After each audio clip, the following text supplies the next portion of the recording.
दोस्तों, आज जो खबर हम आपके सामने लेकर आए वह केवल एक खबर नहीं बल्कि भारत की सुरक्षा और सामान से जुड़ा हुआ एक गंभीर मामला है। आपने सुना ही होगा, हमारे देश के सबसे बड़े सुरक्षा अधिकारी यानी कि राष्ट्रीय सुरक्षा सलाहकार NSA अजीत डोभाल को अब खुलेआम धमकियां मिली और यह धमकियां किसी कोने खांचे में छुपकर नहीं दी गई बल्कि कनाडा की धरती से दी गई। सोचिए, यह कितना बड़ा सवाल खड़ा करता है। अब आप ही बताएं, किसी देश के सबसे बड़े सुरक्षा सलाहकार को अगर कोई खुलेआम धमकी दे और उस पर उसी देश की सरकार चुप्पी साधे रहे, तो क्या यह केवल भारत का अपमान है बल्कि उसकी संप्रभुता पर सीधा हमला नहीं। यही कारण है कि भारत अब पूरे मुद्दे को बेहद गंभीरता से ले रहा है। तो इस वीडियो की पूरी डेवलपमेंट की सच्चाई जानने के लिए वीडियो के अंत तक जरूर बने। नमस्कार दोस्तों, मैं राधेश्याम और आप देख रहे हैं KSR न्यूज़ 24। खबर यह है कि हाल ही में एक खालिस्तान आतंकी जिसका नाम है इंद्रजीत सिंह गोसाल कनाडा में जेल से बाहर आ गए। यह वही शख्स है जिसे इसी साल जनवरी में भारतीय उच्चायुक्त के घर पर हमला करने के आरोप में गिरफ्तार किया गया। अब जरा सोचिए, जिस आदमी पर भारतीय राजनयिकों के परिवारों को धमकाने, उनके घर पर हमला करने और भारतीय समुदाय के लोगों को सताने के आरोप हो, उस आदमी को कनाडा ने जेल से छोड़ दिया और बाहर आते ही इसने भारत विरोधी अभियान फिर से तेज कर दिया। दोस्तों, यह सिर्फ इंद्रजीत की कहानी नहीं, असली चिंता की बात यह है कि ये आतंकी गुरपतवंत सिंह पन्नू का बेहद करीबी माना। पन्नू वही शख्स है जो लंबे समय से भारत विरोधी गतिविधियों विदेशों में बैठकर चला। सोशल मीडिया पर इन दोनों की तस्वीरें भी सामने आई जहां ये लोग भारत के खिलाफ खुलेआम प्रचार करते दिखे। और तो और जेल से बाहर आते ही इंद्रजीत ने पन्नू से मुलाकात की और फिर दोनों ने मिलकर भारत के राष्ट्रीय सुरक्षा सलाहकार अजीत डोभाल को धमकी दी। धमकी में यह कहा गया कि अगर डोभाल खुद को इतना बड़ा समझते तो कनाडा आकर दिखाए, और अपनी स्क्रीन पर बकायदा इस आर्टिकल को देख सकते जिसमें धमकी मिली है कि अजीत डोभाल में मैं तुम्हारा इंतजार करूँ। अगर भारत को अपने दूतावास और वाणिज्य दूतावास की सुरक्षा चाहिए तो डोभाल को हमारे हवाले करें। आप सोचिए, एक और आतंकियों की यह हिम्मत और दुस्साहस है और दूसरी ओर कनाडाई सरकार है जो इन पर कोई ठोस कदम उठाती नजर नहीं आ रही। यही से भारत का गुस्सा कनाडा पर है। भारत का गुस्सा पन्नू या इंद्रजीत जैसे लोगों पर उतना नहीं, क्योंकि दुनिया जानती है कि ये आतंकी केवल भड़काऊ बयानबाजी और हिंसा का भाषा ही समझते। असली नाराजगी कनाडा की सरकार पर है, क्योंकि एक लोकतांत्रिक सरकार का पहला काम अपने देश की जमीन को आतंकियों के अड्डे में बदलने से रोकना होता है, लेकिन यहाँ उल्टा है। आपको याद दिला दूं कि कुछ महीने पहले कनाडा के प्रधानमंत्री और उसके मंत्रियों ने वादा किया था कि वे भारत विरोधी खालिस्तान गतिविधियों पर रोक लगाएं और भारतीय मिशन की सुरक्षा बढ़ाएंगे। लेकिन दोस्तों, हकीकत यह है कि सिक्योरिटी बढ़ाना तो दूर, जो आतंकी जेल में बंद थे उन्हें भी छोड़ दिए गए। आप जरा एक उदाहरण से समझिए।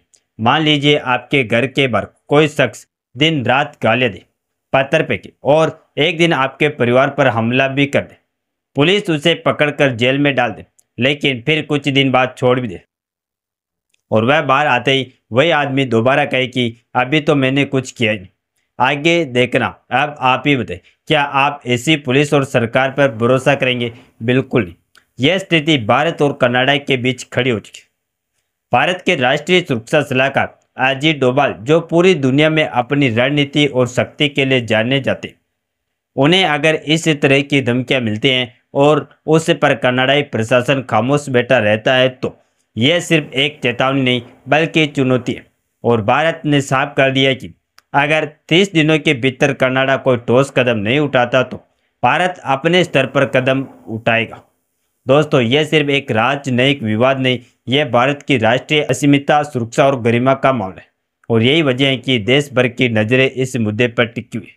दोस्तों, अब बात करते हैं असली खेल, यानी कि इस धमकी के पीछे कौन हो और किस तरह से पूरा मामला और भी ज़्यादा खतरनाक हो चुका, क्योंकि धमकी सिर्फ हवा में दी गई बात नहीं बल्कि इसके पीछे ठोस बैकग्राउंड है। जैसा कि मैंने पहले बताया, कनाडा में जेल से बाहर आया इंद्रजीत सिंह गोसाल वही शख्स है जिस पर भारतीय उच्चायुक्त के घर पर हमला करने, भारतीय राजनयिकों को गालियां देने और उनके परिवार तक को डराने धमकाने के गंभीर आरोप थे। लेकिन कनाडा की अदालत या प्रशासन उसे रिहा कर दे। आप सोचिए, एक ऐसे आदमी को रिहा करना जिसके खिलाफ इतने गंभीर केस है। क्या यह मैच गलती है या फिर राजनीतिक दबाव में लिया गया फैसला? घोषाल बाहर आते ही सबसे पहले किसी से मिला?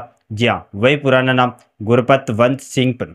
यह वही पन्नू है जिसने भारत के खिलाफ पिछले कुछ ही सालों में कई बार खुलेआम भड़काऊ बयान दिए, भारत में दूतावासों पर हमले की, उकसाया, यहाँ तक कि भारतीय नेताओं को धमकाने की कोशिश की। अब जब इंद्रजीत बाहर आया तो दोनों की तस्वीरें सोशल मीडिया पर फैल गई। तस्वीर सिर्फ फोटो नहीं होती है दोस्तों, ये एक तरह से संदेश होती है। ये फोटो ये दिखाने के लिए थी कि देखो, हम दोनों फिर साथ हैं और भारत विरोधी अभियान को और तेज करें। और हुआ भी वही। दोनों ने मिलकर सीधे भारत के राष्ट्रीय सुरक्षा सलाहकार अजीत डोभाल को धमकी दे डाली। धमकी का लहजा कैसा था, यह सुनकर आप भी दंग रहे। उन्होंने कहा कि डोभाल खुद को बड़ा समझा तो जरा कनाडा अकड़ गया। भारत का सबसे बड़ा जासूस यहाँ आने से डरता क्यों है? अगर भारत अपने दूतावासों को बचाना चाहता है तो डोभाल को हमारे हवाले करें। आज दोस्तों, इस तरह की बातें सिर्फ बयान नहीं बल्कि यह सीधा सीधा भारत की संप्रभुता को चुनौती है।